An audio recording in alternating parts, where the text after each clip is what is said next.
La spiritualité de Christ ne signifie pas qu'il se tenait loin des choses pratiques de la vie de tous les jours. Elle consistait bien plus en ce qu'il amenait les forces et les ressources célestes à produire leur effet sur les choses pratiques de la vie quotidienne.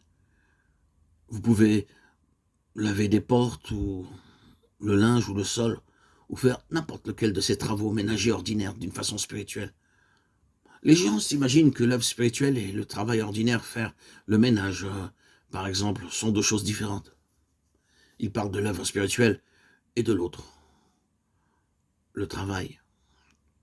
En réalité, vous pouvez faire intervenir les ressources célestes dans n'importe quelle activité légitime, et ce faisant, rendre un vrai témoignage.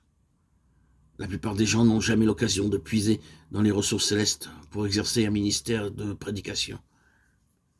La plus grande partie de leur travail consiste en des actes de routine quotidienne.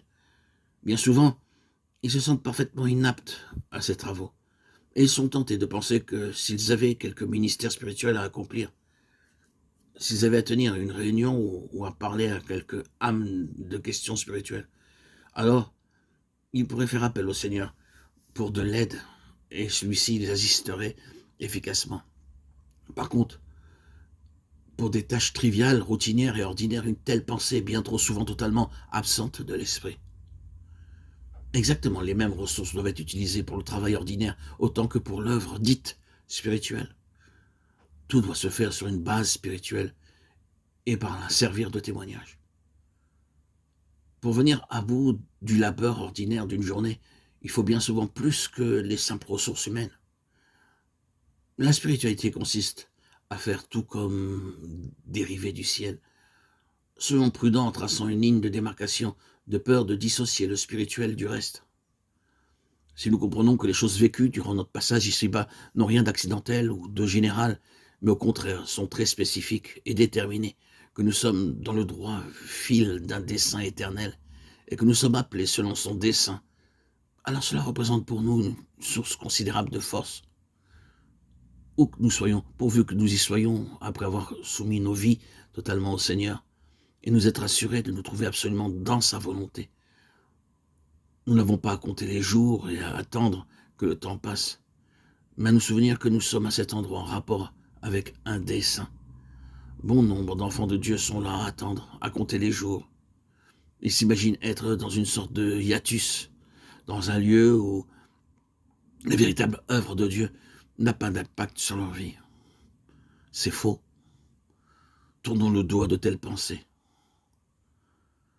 Cette mentalité est traîtresse. Il est possible que nous ne soyons pas encore entrés dans notre ultime vocation, mais nous y sommes de façon relative, dès à présent, et nous n'y entrerons jamais pleinement à moins de mettre à profit toutes les possibilités que nous avons sous la main, maintenant même. Une telle situation est d'ordre préparatoire. Si le Seigneur venait à nous disant « Vois-tu, le temps actuel, apparemment sans relief dans le caractère de l'œuvre, est néanmoins prévu par moi, pour te qualifier en vue d'une grande œuvre que j'ai en réserve, qui se déploiera au cours d'une année fixée d'avancée au premier jour de cette année précise. Tu t'engageras dans un vaste champ d'action. Alors, nous mettrions aussitôt l'intervalle à profit pour nous préparer.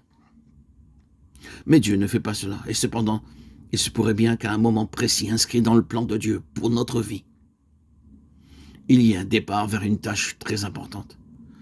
Mais il ne voudrait pas que nos cœurs soient en travail devant lui uniquement en raison de la portion de l'œuvre qui nous attend.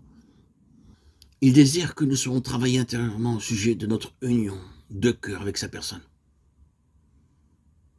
Il est si facile de rendre les gens diligents et sérieux lorsque vous leur donnez un travail précis à faire. À défaut de cela, il y a peu ou pas d'initiative personnelle en eux qui les pousserait à prendre l'attitude suivante.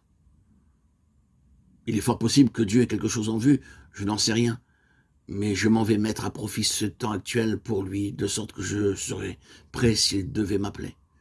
Ah, si seulement nous prenions cette attitude de nous rendre à l'évidence que, de toute façon, nous avons partie liée avec le dessein de Dieu, et si nous nous y appliquions de tout notre cœur, nous découvririons que nous étions déjà en plein dedans. Notre présente situation est rattachée au dessein de Dieu par un lien très fort. Et si nous suivions cette ligne, si nous prenions cette attitude, Nous verrions alors affluer en nous des énergies par notre détermination à poursuivre cet objectif.